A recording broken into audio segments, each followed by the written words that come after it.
आप सभी प्यारे बच्चों का फिर से स्वागत है। सभी को सुप्रभात। सीजी व्यापम ने कुछ विषयों के मॉडल आंसर जारी कर दिए हैं, जिसमें पहले पेपर का मॉडल आंसर जारी नहीं हुआ है। पुनः इस विषय पर कटअप निकालने की आवश्यकता इसलिए पड़ी, कोचिंग सेंटर के अंतर्गत बहुत सारे विद्यार्थी के अनुनय पर इस सब्जेक्ट पर हम चर्चा कर रहे हैं। कटअप क्या होना चाहिए मॉडल आंसर आने के बाद, इसका आंकलन करने का सिर्फ एक आधार यह है कि कुछ विद्यार्थियों से मैंने बात किया है और अब एक विषय हिस्ट्री जिस सब्जेक्ट में पढ़ाता हूं उस विषय को लेकर के उस क्वेश्चन पेपर को एनालिसिस करके इस कटअप का आधार बन रहा है। बहुत सारे ऐसे विषय होंगे जिनके एग्जाम कठिन गए होंगे, तो जाहिर सी बात है उसके कटअप थोड़े नीचे जाएंगे, और कुछ ऐसे विषय होंगे जहां विद्यार्थियों की संख्या ज्यादा होगी और ज्यादा होने के साथ साथ जो है विषय अगर थोड़ा सरल होगा पिछले साल की तुलना में तो उसके कटअप जो है ज्यादा जाएंगे। लेकिन सालों से पढ़ाने का मेरा एक अनुभव है कि जो कटअप होगा वो कटअप थोड़ा आसपास रहेगा। मतलब एक नेचर जो मेंटेन करके व्यापम ने रखा है, उस नेचर के हिसाब से क्वेश्चन की जो गहराइयां इस एग्जाम के थ्रू थी, यानी हिस्ट्री विषय को लेकर के अगर मैं बात करूं तो आप बहुत ध्यानपूर्वक देखेंगे तो गहराई से प्रश्न आए थे। तो उसी को बेसिक बना करके एक आंकलन है, और हो सकता है कि ये आंकलन, ध्यान रखिएगा, थोड़ा बहुत आगे पीछे भी हो सकता है। मैंने पिछले बार भी इस चीज को आपको बताया था। यूट्यूब में बहुत सारे विद्यार्थियों ने सकारात्मक कमेंट भी लिखे हैं, और उन सबसे मेरा रिक्वेस्ट भी है कि भाई अगर मैं कुछ सब्जेक्ट पढ़ा रहा हूँ तो उस सब्जेक्ट पर मैं अपनी पकड़ मजबूत है मेरी। अगर कोई ऐसा सब्जेक्ट है जहाँ मुझे जानकारी है नहीं और हर सब्जेक्ट टीचर अगर हमारे यहाँ नहीं है, तो उन विषयों पर मैं आकलन कैसे कर सकता हूँ। फिर भी आप एक अनुमान लगा सकते हैं कि जो परीक्षा के मॉडल आंसर आए हैं उसके आधार पर कटअप क्या होना चाहिए।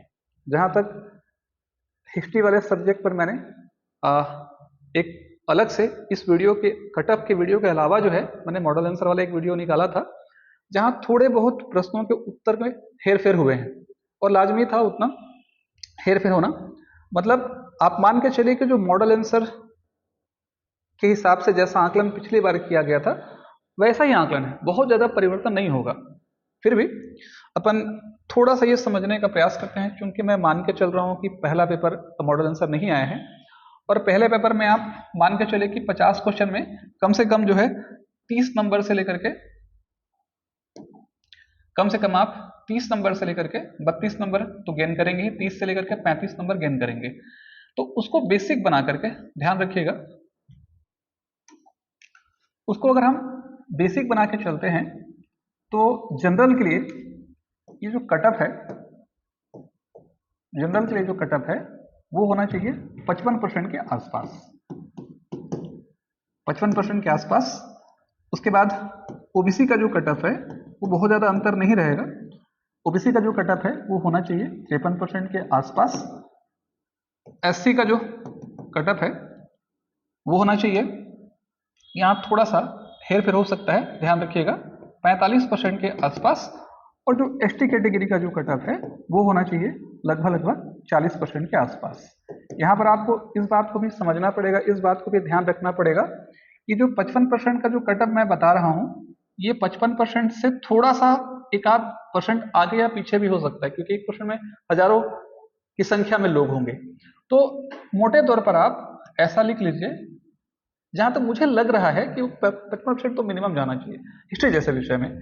फिर भी अगर मान लीजिए कटअप अगर गिरा भी तो 53 से लेकर के आप मैक्सिमम 56%, इससे ओवर नहीं होगा जनरल कैटेगरी के लिए। और ये तो होगा ही नहीं, 52 से लेकर के आप 54% के बीच में मान सकते हैं किसके लिए, ओबीसी के लिए। और एससी कैटेगरी के लिए आप अधिक से अधिक 43 से लेकर के 45% ये माना जा सकता है अगर लेवल गया भी तो। और 38 से लेकर के 40% के बीच में एसटी कैटेगरी के लिए। ध्यान रखिएगा दोनों पेपर में आपको मिनिमम मार्क्स लाना भी जरूरी है, और जो रूल्स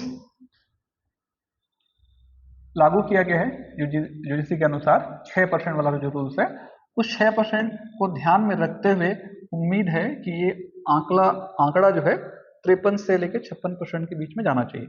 अब ये जो कैलकुलेशन हुआ है, जो कैलकुलेशन का एक प्रमुख बिंदु है, वो अदर सब्जेक्ट वाइज अलग अलग हो सकता है, लेकिन फिर भी अराउंड आप मान के चलिए कि एनी हाउ जनरल में आप 53% से तो कम, अदर सब्जेक्ट की बात करूं मैं तो 53 से लेकर के 56% के बीच में ही होना चाहिए बाकी सारे सब्जेक्ट। और यहाँ ओबीसी 52 से 54% के बीच में, हो सकता है कि ये 55 भी मान लीजिए, और 43 से लेकर 45, 38 से लेकर के 40%।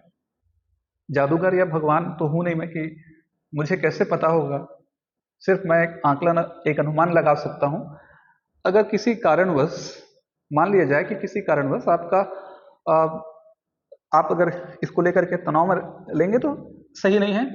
मेरा ये पर्सनल विचार है कि आप इसे अपने मन की क्यूरियोसिटी, यानी एक जो भाव पैदा होता है क्वेश्चन पेपर मॉडल आंसर आने के बाद, उस भाव की संतुष्टि के लिए आप अपने दिमाग में रख लीजिए। हो जाता है तो बहुत अच्छी बात है, और नहीं भी होता है तो कोई समस्या, किसी प्रकार का टेंशन लेने की जरूरत नहीं है ना। अभी कोई तनाव लेने की जरूरत नहीं है। आने वाले समय में फिर से नेट होगा, नेट हर 6 महीने में होता है।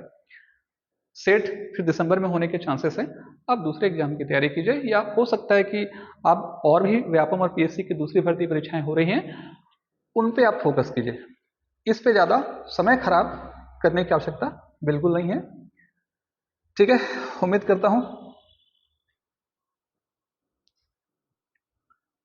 चलिए, सभी को थैंक यू।